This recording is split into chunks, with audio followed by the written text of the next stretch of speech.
461쪽인데요. 다번에 제함 채무자에 대한 그 효력이죠.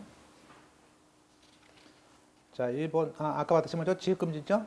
제함 채무자는 일단 압류가 되면요, 돈을 주면 안 됩니다. 그래서 지급금지죠.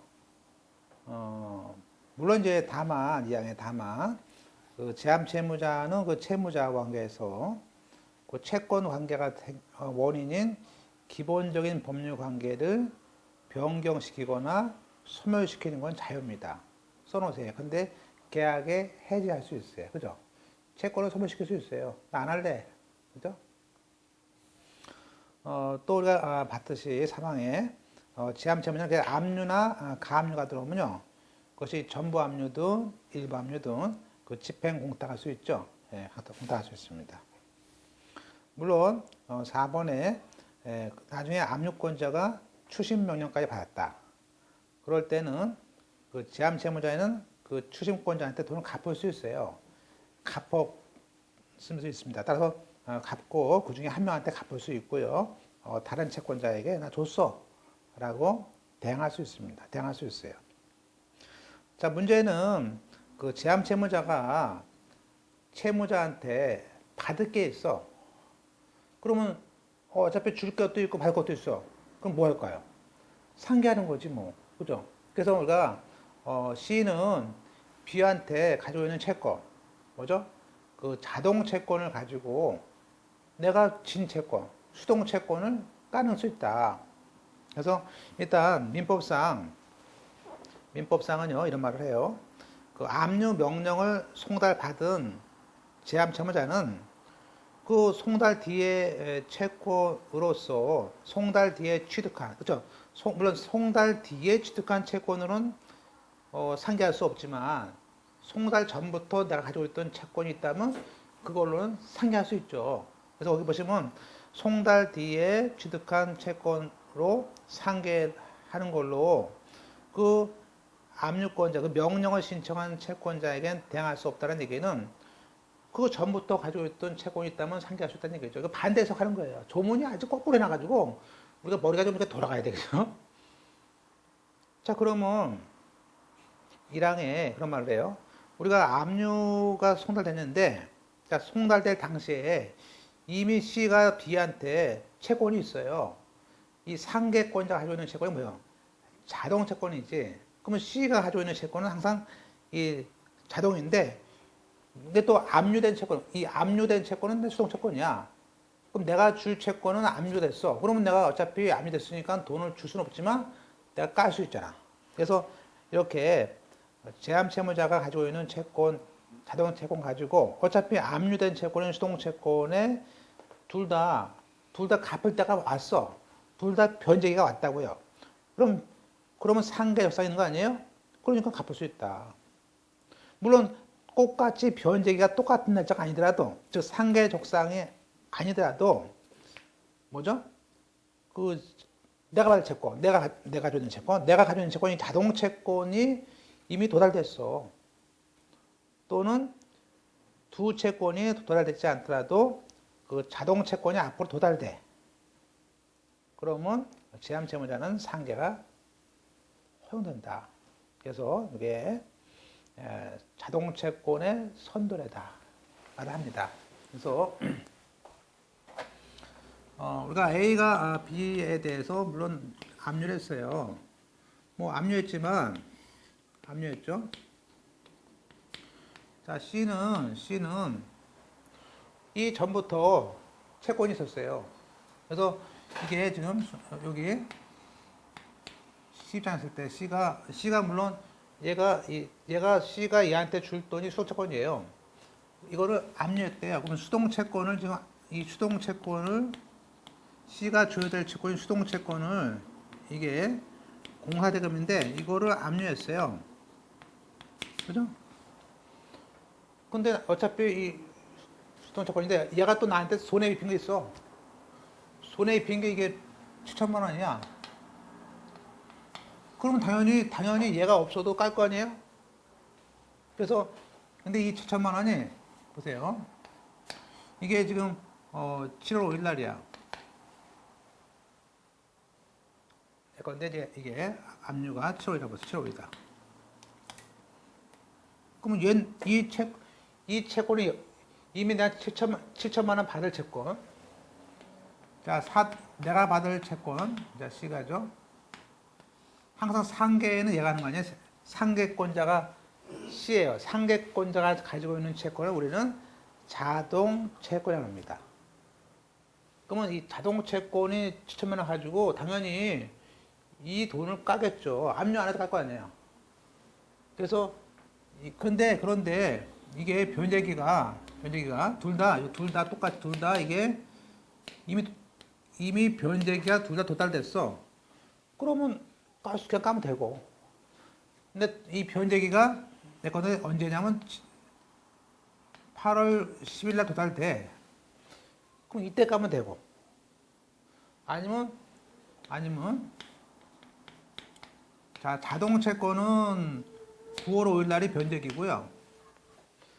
내가 받을 채권은 9월 5일이에요. 그리고 B한테 줘야 될 채권은 12월 5일이에요. 그러면 얘는 원래는 이 둘 다 상계 적상할 때 까는 것이 원칙이지만 이 9월 5일 날 되면 이 채권이 발생해요. 그러면 9월 5일 날 7천만 원 가지고 이 자동 채권이 수동 채권보다 먼저 도래만 하면은 난 까죠. 원래는 얘는 이 12월 5일 날 까도 돼. 근데 에이 까질 건 미리 까는 거지. 얘는 손해지만 뭐 3개월 좋아. 그러니까 미리 깔 수 있잖아요.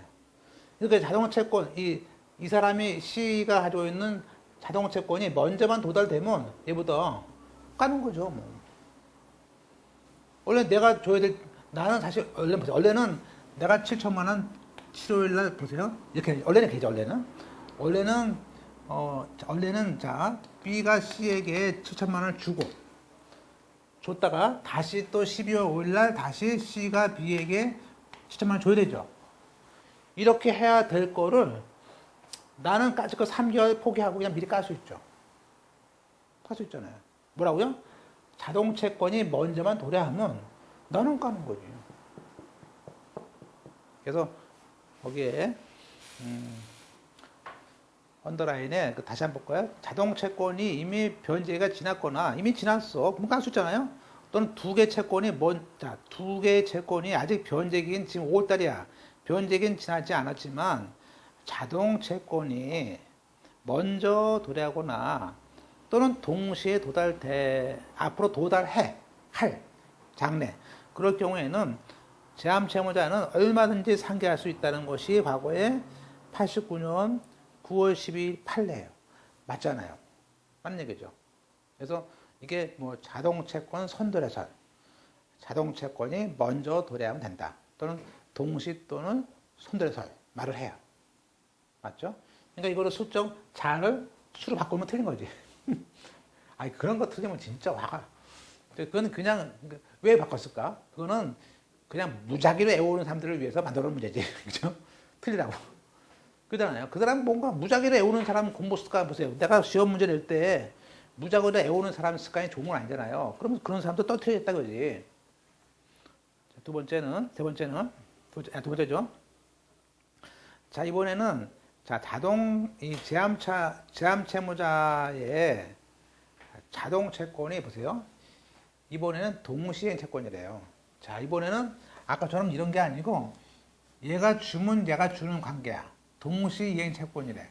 그러면 동시이행 채권일 땐 좀 특징이 있어요. 우리가 보세요. 동시이행은 뭐예요? 동시이행은 예컨대 임차권이에요. 자, 임차보증금. 자, 보세요. 임차보증은 뭐예요? 자, 여기 있는 임차인이 C한테 그죠? 예컨대 5월 3일 날만 되면 2년 만기야. 그러면 5월 3일 날만 되면 2년 만기가 되면 만기가 되면은 이제 임차보증금 줘. 할 수 있죠. 반대로 얘는 뭐예요? 그럼 넌 나가. 명도 나가줄 거 아니냐? 안 나가면 주겠어요? 그래서 결국엔 나가는 날 주겠죠? 서로 주고받겠죠? 이렇게 동시행이야. 그러면 이게 이 동시이행 채권이 되는 거를 A가 압류했어. 아까는 그냥 얘기고요. 이게 동시에 이행되는 채권을 압류했단 말이에요. 그러면 당연히 C는 A가 돈 줘 그러면요.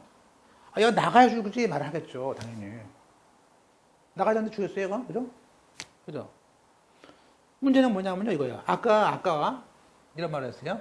우리가 상계라는 것은 적어도 뭐죠? 이 압류가 도달된 7월 5일 전에 채권이 생겼다가 이 옛날부터 채권이 생겼다가 이 옛날부터 생긴 거야 되지 7월 5일 이후에 새롭게 생긴 채권은 상계할 수 없어요. 근데 이거는요, 보세요. 이거는 5월 여기 마침 여기서 예컨대 4월 27일 날 압류가 C한테 송달됐어요. 그래서 A가 전화하니까 그래요. 압류가 들어온 거 맞아요. 그럼 A가 돈 주세요 그러니까 C가 5월 3일 만기니까 그때 나가면 줄게. 당신 줄게. 그래요. 그러면서 또 한마디 더 해. 그 대신에 여기서 우리는 5천만 원인데 이게 월세거든? 몰랐어? 월세? 그래? 월세 100만 원이야 이게. 말을 해요. 그 사람이. 그러면 이 사람이 갑자기 불안하지. 그러면 월세를 안 주면 계속 까겠네? 그렇죠. 까수 있죠. 그럼 보세요. 만약에 이게 압류 명령 송달 원래 보세요. 원래는 이 4월 27일까지 안 낸 요것만 깔 수 있느냐, 아니면 앞으로도 계속 압류 계속해서 안 낸 걸 깔 수 있느냐 이거죠.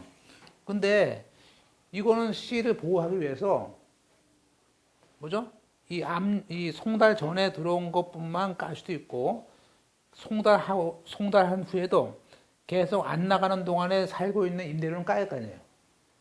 그러니까 이때는 민법과 달리 압류 명령 송달 후에 새로운 매달 한 달씩 만약에 10개월 동안 안 나갔다. 그럼 100만 원씩 1000만 원을 공제하는 거죠. 과거에 안 냈다 500만 원. 그러면 압류 전에 그러면 이제 얘는 이런 말을 하는 거예요. 얘는 A는 야, 민법 조문에는 압류되기 전에 것만 깔아 그랬지 압류 후에까지만 나갔잖아. 그러면 얘는 그래, 얘는 그거는 민법 얘기고 우리 판례는 압류되기 전에 것도 깔 수 있고 이게 동시행이니까 동시이행이라는 것은 걔가 명도하기 전까지 깔 수 있다는 거예요. 그래서 보세요. 거기 자 3번에 그 제함 채무자의 그 채무자에 대한 자동 채권이 수동 채권인 피압류 채권과 동시 이행 주시고 동시 이행일 때 그걸 세모 치시고 동시 이행일 때는 그때는 압류 명령이 제함 채무자에게 송달돼서 아까 그죠? 4월 17일이죠?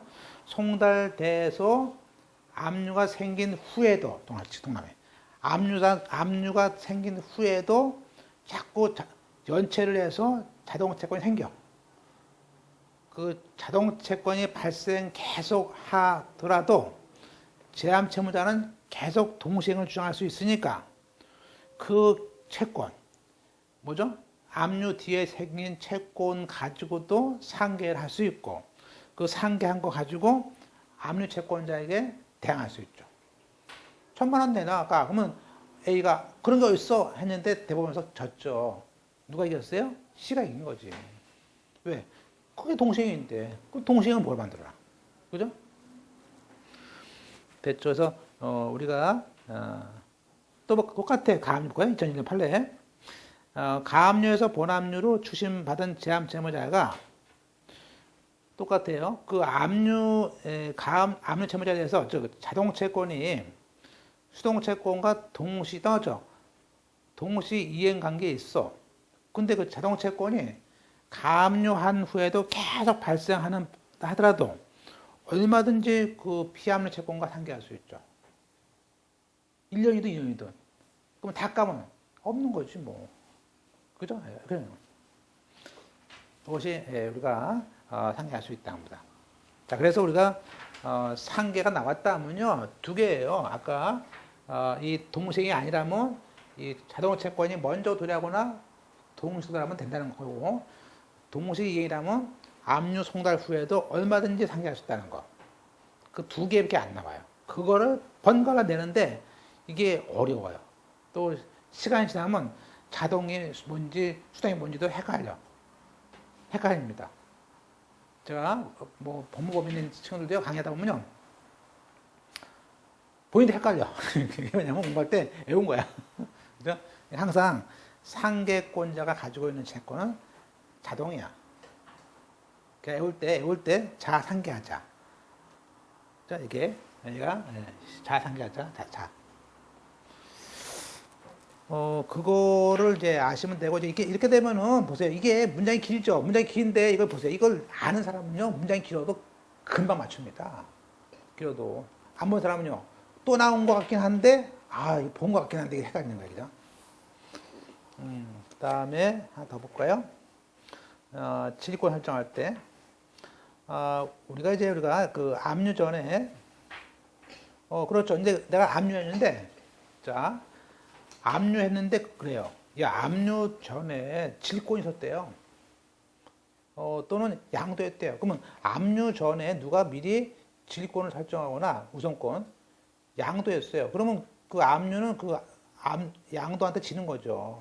따라서 제함 채무자는 이미 그 뒤에 있는 압류명에 불구하고 먼저 했던 질권자나 양수인이 청구하면요. 그죠? 청구하면 조여죠. 그런 사유를 가지고 뒤에 있는 압류 채권자에게 대항할 수 있죠. 넌 뒤에 왔잖아, 압류는. 이거를 자꾸 이 문장을 통해서 길게 나오니까 익숙하셔야 되는 거예요. 그죠? 또 마찬가지로 판례도 있잖아요. 판례. 우리가 어음은 보세요. 어음은. 자, 내가 2014년 말에 샴푸를 샀어요. 그죠? 중국에서 유행이야. 그래서 3천만 원씩 샀어. 그래서 돈을 줘야 되는데 돈 대신에 어음을 줬어. 그러면 샴푸 대금은 원인 채권이고요. 그거에 대한 어음 채권이 또 있는 거야. 그죠? 그럼 거기에 우리가 근데 압류했는데 그 사람이 샴푸 대금을 압류했어. 한마디로 거기 샴푸 대금 채권을 압류했을 때 그 압류 전에도 어음 채권을 줄 수 있습니까? 그러니까 나는 어음 채권을 압류한 건 아니지만 어음 채권을 줄 수 있는 거 아니야? 그러니까 어음 가져오면 돈 줘야 되는 거 아니에요? 그죠? 볼까요? 우리가 원인 채권에 대해서 압류하기 전에, 그러니까 압류가 2015년이에요. 근데 그 전에 벌써 작년에 2014년에 그 원인을 위해서 약속어음을 발행했어요. 발행해서 A가 자꾸 양도해서 지금 제3자가 가지고 있어. 그런데 그때 그 샴푸 채무자에 대해서 압류 발생한 후에 어음금을 줄 수 있습니까? 어음 줄 수 있죠. 주고 대항할 수 있죠. 그건 이미 너 압류되기 전부터 줘야 될 어음이야. 그럼 돈을 줘야죠. 그죠? 대항할 수 있다. 이렇게 그 표현을 보시면 되겠습니다. 라본에 따라서 여기서는 제한 채무자가 아니고요. 그냥 제3자예요. 제3자. 그죠? 우리가 우리 압류 후에 이렇게 압류한 후에 다시 그 압류 후에 그 채권을 또 취득을 해요. 그래봤자 그 압류 채권자한테 대항할 수 없죠. 왜냐면 압류 후에 내가 그 압류된 채권을 보세요. 여기서 지금 채권 집행은요, 약간 뭐 경매나 그런 건 사실상 어떻게 보면 더 쉬울 수 있는 게 오는데 이 채권 집행은요 말이 비슷해요. 다 안 들어와요 처음에. 그래서 우리가 얘가 압류했죠? 그죠? 압류했어요. 얘가 압류 건자죠? 압류 건자. 자, 이게 압류했는데, 있죠? A가 먼저 압류했어요. 근데 B가 그 뒤에 이 채권을 넘겼어. B한테. 그럼 얘는 이 압류된 채권을 받은 사람은 이 압류의 부담을 안고 받은 거기 때문에 이한테는 대항할 수 없죠. 그죠? 그런 얘기예요. 따라서 압류 후에 그 압류 채권을 뭐 취득, 즉 양도받았던 질권이 이렇게 취득한 사람은 그 압류 채권자에 대항할 수 없어요. 그렇지만 그거는 압류 채권자한테만 주장할 수 없다는 거지. 그죠? B는 얘한테는 주장할 수 없다는 거지. 저 제3자. 그 외에는 다 주장할 수 있죠. 얘한테 달릴 수도 있고. 근데 보세요. 이게 1억인데 2천만 원 압류했어. 얘는 1억이야. 그러면 얘는 2천만 원만큼만 대항할 수 없는 것이지 나머지 8천만 원 내 거죠. 그럼 대항할 수 있는 거지. 오로지 얘한테는 그냥 깨갱이지. A1한테. 그죠? 자, 그러면 그 예를 들면 질권자, 딱 압류, 보세요. 우리가 거꾸로, 반대로, 이번에는 압류 전에 권리 취득했어. 그러면 걔는 압류에 미치지 않죠. 이미 압류 전에 질권자야. 그럼 그때 거꾸로, 압류된 채권 질권자는 또 이기는 거죠. 따라서 질권자는 그 압류의 침해를 할 우려가 있을 때는, 질권자로서는 제3자 이소로서 구제를 받을 수 있죠. 그렇죠. 내가 이 채권을 이미 이 채권을 K1이 질권을 잡았어요. 얘가 압류했어. 압류했어. 얘는 당연히 얘한테 주장할 수 있죠. 나 우선권이 있거든. 그런데 계속 질권을 행사하고 있어. 그죠? 추심하려고 그래. 그러면 너는 뭐죠? 제3자 이소를 할 수 있죠.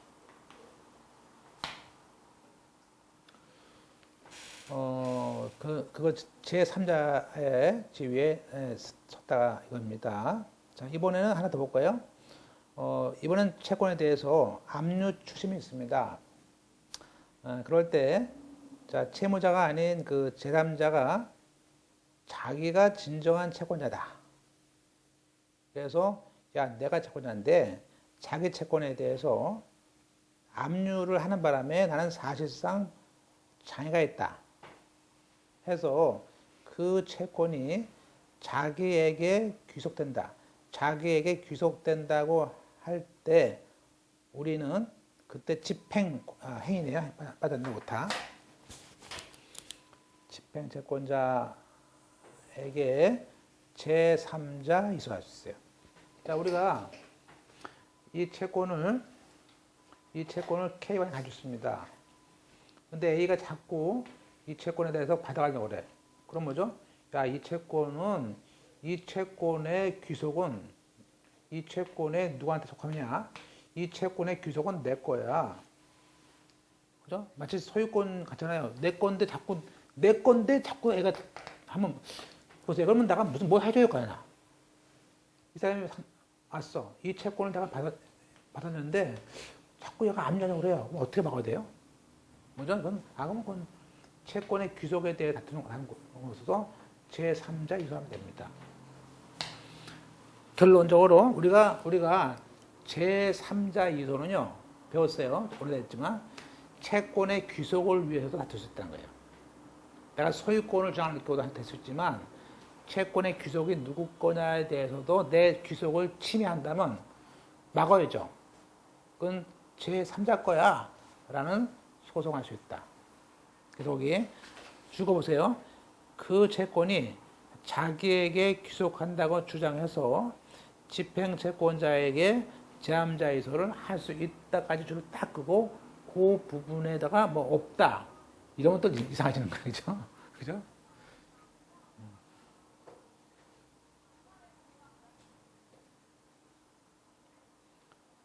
그 다음에 이제 우리가 5번에 압류 명령을 했더라도 하자가 있으면 다퉈야 되는데 두 가지죠. 압류가 무효했을 때 압류가 무효가 되면 어떡합니까? 또는 압류가 무효는 아니고 취소할 사유야. 어떡합니까? 뭐 그런 얘기인데 통상 우리가 그런 경우에는 즉시 항고합니다. 한번 볼까요? 자, 무효는 뭐냐면요. 이거예요. 무효는 판결문이 없이 압류했어. 무효죠.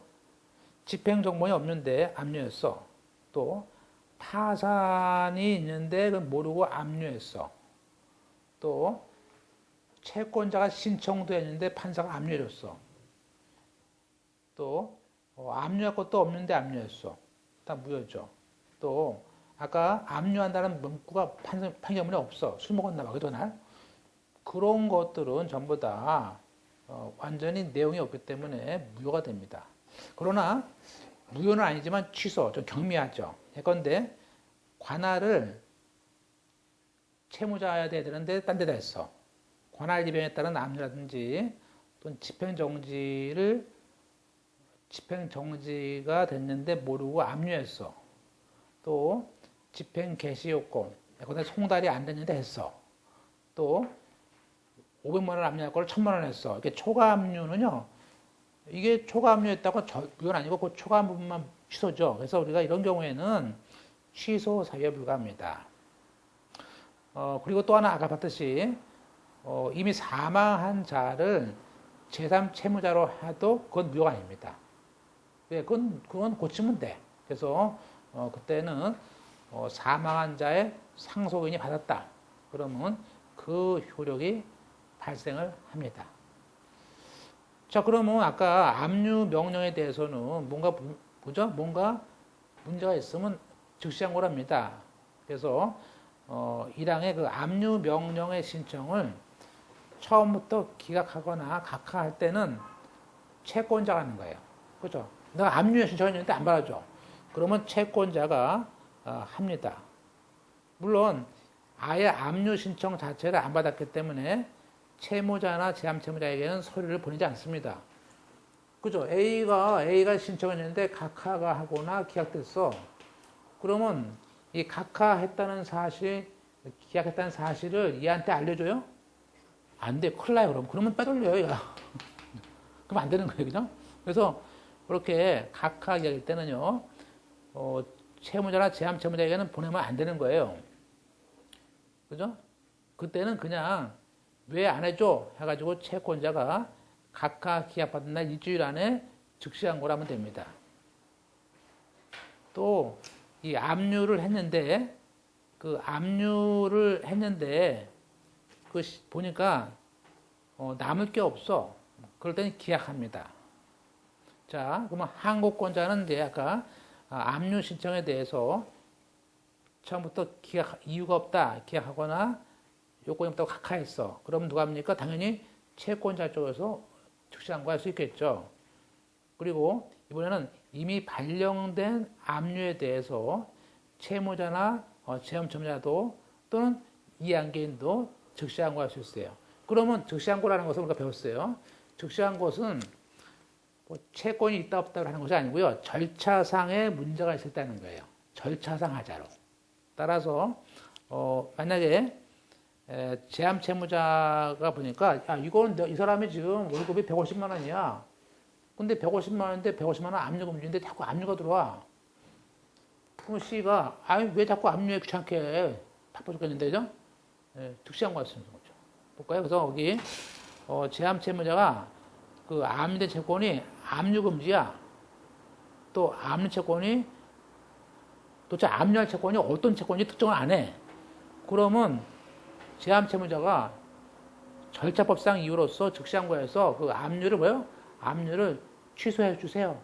라고 즉시항고하는 겁니다. 다시 한번. 그래서 압류 금지라든지 그 채권이 특정 안 됐을 때는 즉시항고할 수 있다. 그런데 이제 중요한 거는 2번이 너무 잘 나오죠. 2번은 그게 아니에요. 첫째는 이 채권이 없어. 이것도 없어. 자, 우리가 BC 채권, 얘가 자꾸 압류를 맨날 보내요, 이렇게. C가 짜증나. 왜냐면, 지금 내가 얘한테 공사한 것은 벌써 옛날에 2013년에 한번 딱 하고 끝났거든? 줄 게 없거든? 자꾸 뭐 날라와서 뭘 보내라 마라, 뭐 내용 좀 보내라, 자꾸 그래요. 그거 맞습니다. 그러면 C도 뭔가를 해야 되죠. 그럴 때, 이 채권이 없었다. 보세요. 채권이 있다, 없다는 것은, 채권이 있다, 없다는 것은 뭐예요? 그거는 채권이 존재하느냐, 채권이 얼마 있느냐라는 것은, 그것은 실체적인 관계, 즉, 법에서 실체란 말은 뭐죠? 권리 의무의 판단의 문제예요. 권리 의무 판단은요, 즉시 항고할 수 없습니다. 이건 절차가 아니잖아.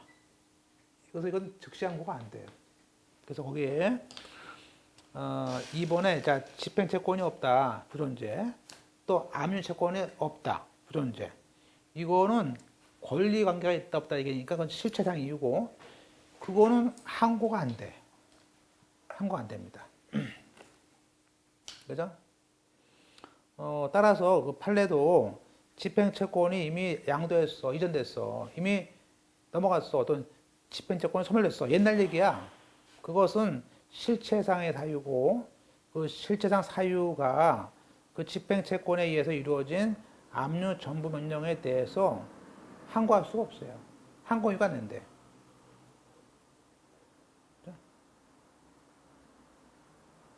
아니 그러면 법무사한테 그러겠죠, 법무사한테. 아니 그러면 자꾸 날라오는데 가만히 있으란 말이야 나보고? 그게 그럴 거 아니에요? 그러면 3번처럼 3번. 아 그거는 채무자가 만약에 채무자가 주기 없다면요, 채무자가 내가 집행채권이 없어, 그러면 집행채권이 없다는 이유로 뭐 할 수 있어요? 청구해서 하면 되지. 얘는 보세요. 얘는 너는 채권이 없다고 배웠잖아요. 압류가 들어오면 얘는 뭐예요? 얘 채권 없어 해가지고 뭐죠? 청구 이의소를 하면 돼요. 얘가. 근데 얘가 아무 말도 안 해. 그럼 얘는 보세요, 여기. 얘는, 자, C요. 첫째. C는, 얘가 청구서 안 하고 가만히 있어. 그러면 C가 얘한테 전화해가지고, 야, 네가 뭐 해야 되는 거 아니냐? 청구서를. 그랬더니 B가 그래, B가. 어차피 압류 없잖아요. 없냐는데 무슨 자꾸 뭐 해요. 쓸데없이 돈 들여가지고. 안 해. 그러면 할 거 없어요? 자, 이번에는 A가 또 압류하면서 그래요. 이 채권이 있다는 걸 증명하래. 아주 하루에도 몇 번 전화를 해. 그죠? 때를 쓰고 그래요. 그러면 얘도 뭔가 해줄 거 아니야. 안 믿어. 야, 얘는 이때 걔 갔다니까? 옛날에? 안 믿어. 야, 내가 어떻게 믿어 그래. 그러면 C는 할 게 없어요. 그럼 보세요. 자, A가 추심을 했어요. C한테 달라고 합니다. 그러니까 C가 그래요. C가 나 채권 줄 거 없거든? 채권이 없다 그래요. 그러니까 A가 그거 어떻게 믿어? 그래가지고 A가 다시 C한테 뭐랍니까? 추심해서 합니다. 추심해서 달라고. 그때 가서 C가 답변하면 돼요. 그래서 보세요. 맨 밑에 보시면요. 제함 채무자는 나중에 그 압류된 채권이 부존재를 하거나 그럴 때는 그때 A가 추심해서 하거나 전부금 소송을 할 거 아니에요? 그때 가서 채권이 없다고 주장을 하면 됩니다. 그죠? 따라서 제함 채무자는 그 압류 채권자가 나중에 추심금과 전부금 소송에서 압류 명령에 무효를 정할 수 있습니다. 그럼 무효다 정할 수 있어요. 자, 이제 우리가 6번에 자, 이번에 이제 우리가 저당권이 있는 채권에 대한 압류를 보겠습니다. 그죠?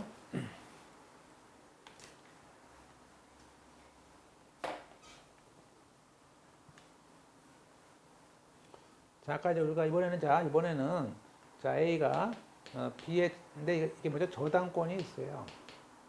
이 채권이 아마 1억이야. 근데 이 저당권이 얘한테 있어. 그러면 자, C 등기부에 자, 이게 갑구죠. 갑구에는 C가 소유권자입니다. 소유자. 그리고 을구에 여기 일본 저당권자로서 B가 이렇게 있는 거예요. 저당권. 채권이 뭐죠? 1억이야. 그런데 그러면 A가 돈 내려고 그러니까 그래요. A 그래. 야, 저당권이 있는데 이 저당권의 기간이 2015년 말대에 죽을 수 있잖아. 그때 죽을 때니까 기다리라고 그래. 그러면 그때 그거 전에 또 나갈 수 있으니까 어떻습니까? A가 C한테 추심을 합니다. 압류를 해요. 그러면 이때 압류를 하고 여기죠? 을구 여기다가 1-1 해가지고 여기다 압류 등기 해놓으면은 나중에 이제 가만히 있다가 나갈 때 얘가 전화 오겠죠. 말소할 테니까 돈 줄게 말소하라고, 그죠? 네. 볼까요? 담보권이 있는, 주로 저당권이 있는 채권을 압류할 때입니다. 일단 압류를 먼저 합니다. 그러면 이 압류했다는 사실을 부동산 등기부 을구에다가 기입해달라고 법원사무관이 등기소에 촉탁 신청합니다. 그죠? 물론 이제 채권자가 신청을 해야 됩니다. 그것도. 그러면 이때는 뭐 어차피 채무자의 동의 필요 없죠. 그죠? 승낙 필요 없지, 압류하는데. 그래서 승낙 없이 압류 신청을 하면서 우리가 이렇게 우리가 등기 신청까지 같이 합니다. 그게 이제 우리가 1번에 있는 압류 기입 등기 촉탁 신청 사건이 한 겁니다. 그래서 일단은 그렇게 들어오면요, 법원 사무관은, 그죠? 아까 시겠죠? 그 의무를 지고 있는 소유자에게 이때 의무를, 자 보세요. 이때 의무를 지는 사람 누구야? 등기 의무자는 이제 우리가 그죠? 이 사람이 의무 지겠죠? 조달 의무인 사람, 지급회 의무. 그래서 의무를 지고 있는 소유자에게 일단은 그 압류 명령을 송달한 다음에 그걸 본 다음에 나중에 을구에다가 부기등기로 촉탁을 하라는 거예요. 그 얘기는 저당권이 있는 채권의 압류 명령도 반드시 제함채무자에게 송달을 해야 됩니다. 그러니까 그 송달 뒤에 하는 압류 등기라는 것은 그냥 단순히 저당권 등기에 압류가 있다는 공시 효과만 있는 것이지 등기했다고 압류의 효력이 발생되는 것은 아닙니다. 그러니까 보세요. 만약에 C한테 압류의 송달이 C한테 5월 9일 날 됐어요. 그리고 등기는 그 뒤에 하겠죠. 해가지고 등기는 예컨대 5월 15일 날 됐어. 등기가 5월 15일 날. 그러면 이 사람의 효력은 5월 9일 날로 되는 거예요. 그죠? 그러니까 만약에 B가 K한테 양도했어요. 양도한 날이 5월 10일 날 양도했어. 와, 하루 사이에. 그러니까 송달되고 다음 날 양도했어요. 그럼 양수인이 양도받는 다음에 등기부를 딱 보니까 등기부가 5월 15일이야.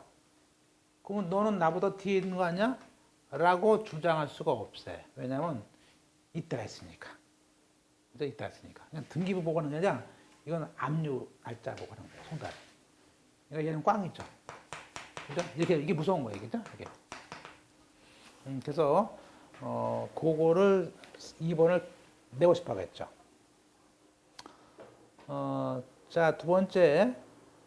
그러면 저당권이 있는 압류를 했어요. 근데 뭐 압류했다고 압류만 낸 것이지 뭐 돈 안 준다고 그 저당권을 경매할 수 있어요? 없어요. 그렇지만 이미 채무자인 저당권자가 신청을 해서 저당권의 실행을 위한 경매가 됐습니다. 그럴 때는 그래서 압류가 소멸되거나 추심 전부 명령을 얻은 채권자는 그 경매 절차를 승계하기까지 그 압류 명령 제출로 경매는 정지할 수 있어요. 그러나 채무자가 저당권자의 지위를 상실한 것은 아니기 때문에 채무자는 저당권의 보존을 위해서 그죠? 저당권의 존재라든지 방해 배제를 할 수가 있습니다. 그러니까 이제 이런 경우죠. 그러면 나중에 이제 이 기간 12월 말이 됐어요. 그럼 원래는 이 저당권자가 경매를 놓아야지 얘가 경매를 놓아야지 A가 받을 거 아니에요? 얘가 경매를 놓아야지 요 압류권자 A가 받을 거 아니에요? 왜냐면 압류권자는 경매권이 없어요. 그냥 압류만 하는 것이지. 그래서 그러나 얘가 경매를 넣었을 때는 얘가 승계를 해서, 그죠? 나중에 추심받아가지고 얘가 배당받을 수 있죠. 그죠? 이렇게. 자, 그러면, 우리가 이제 2번 얘기해, 2번에. 그러면, 나중에 이제 추심을 얻었어요. A가. 그러면 이때는 배웠죠. 추심권자는요, 경매를 넣을 수 있어. 자기 이름으로 그냥 저당권의 경매를 실행할 수 있어. 심지어는 압류권자가 아예 채권이 맞는 전부명령을 봤을 때는 그 저당권을 완전히 나한테 이전해와. 그래서 저당권을 실행할 수 있어. 그러니까 우리가 자 보세요. 얘가 나중에 추심받았다면 얘가 경매할 수 있고요. 그러니까 나중에 얘가 압류했다가 그 전부 명령을 받죠. 그럼 아까 배웠잖아요. 전부라는 것은 요 채무에 가름해서 이 채권을 얘한테 주는 거 아니에요? 그러면 이 채권을 얘한테 주면요, 저당권도 같이 주는 거예요. 그죠? 부족성이니까. 그러면 이때 얘가 다시 1-2 해가지고 압류 전부로 인한 저당권 이전 등기를 할 수 있죠. 이렇게. 그래서 우리가 할 수 있다. 자, 2항의 다시 셋째 줄에 이러한 전부권자의 저당권의 취득은 법률의 규정에 의한 물권의 변동에 해당하기 때문에 그 저당권 이전 부기 등기를 할 수는 있어요. 그러나 저당권 실행에 대한 요건은 아니다.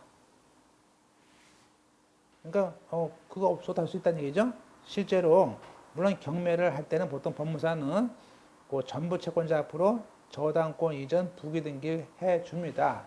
해주지만 그거 없어도 경매는 넣을 수 있다고 합니다. 근데 보통 해주죠. 그래서 이렇게 자 3번에 그러면 이제 압류 등기는 언제 말소하느냐? 보세요. 그러면 보세요. 이제 이번엔 C가 와서 법무사한테 가지고 저당권이 있는데 이게 압류가 들어왔어. 아, 복잡해 죽겠어, C가. 그럼 나는 얘한테 돈을 줘야 되는데, 보세요. 얘한테 돈을 줘야 되는데, 원래 돈을 주면 저당권을 말소해야 되는데, 말소가 될까, 안 될까? 안 되죠. 왜냐면 얘가 있으니까. 그러면 C는 일단은 뭐죠? C는 얘를 상대로 해가지고 뭐죠? 공탁을 해야 돼요. 압류가 들어왔기 때문에 그 주니까. 그래서, 자, 거기, 이렇게 218조 압류 등기가 되거나, 그 압류 채권이 변제나 공탁에 의해서 소멸됐다. 하는 즉 공탁서에 의해서 소멸됐다는 문서가 되면은 그래서 그걸 이유로 신청을 해서 한마디로 말소 촉탁 신청할 수 있어요. 아니면은 물론 그 압류권자한테 돈을 주면요, 압류 명령을 신청한 사람이 취소를 하거나 취하를 하겠죠. 그죠? 그랬을 때도 마찬가지다. 따라서